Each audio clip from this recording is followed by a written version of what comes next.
Johanena, Johanena, Johanena, Om.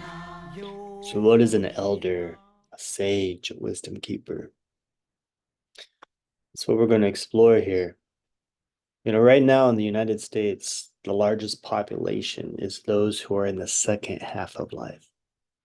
We have this growing population of elderly, but we have actually very few elders, very few wisdom keepers who can now steward us and guide us on the journey we now travel.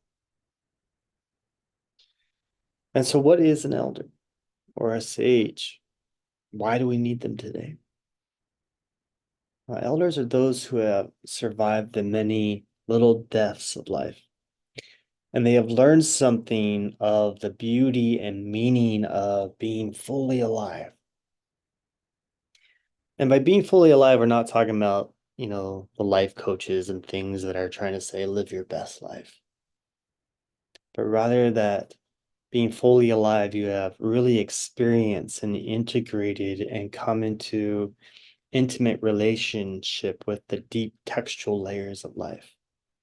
And we've allowed all these layers of life become holy and beautiful, but also instructional, right?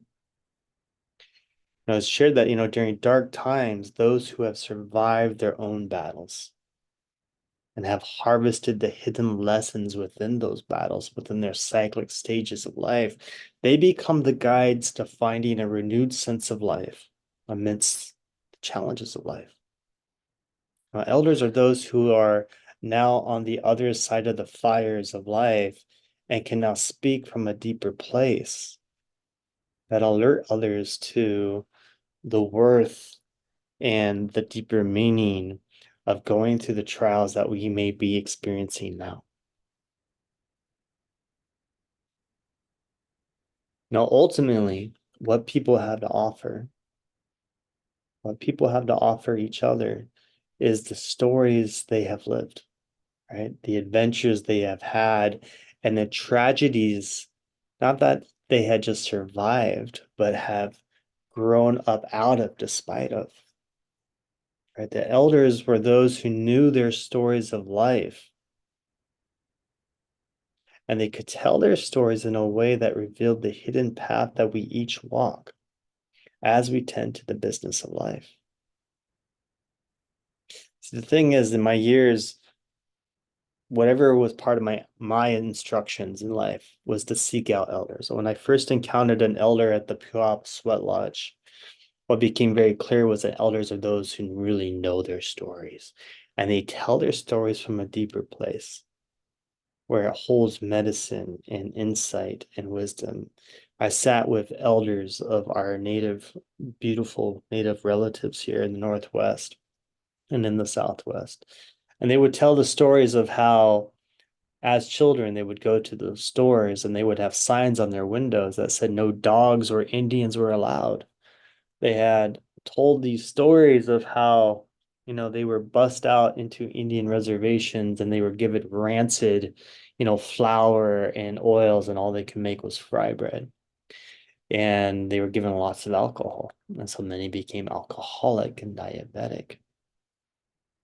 And they would all share this point in their life where, like, they would come down to the Columbia River and the Columbia River just looked brilliant red because of the amount of salmon that were in the rivers, and that would awaken something in them, something original of their own song line.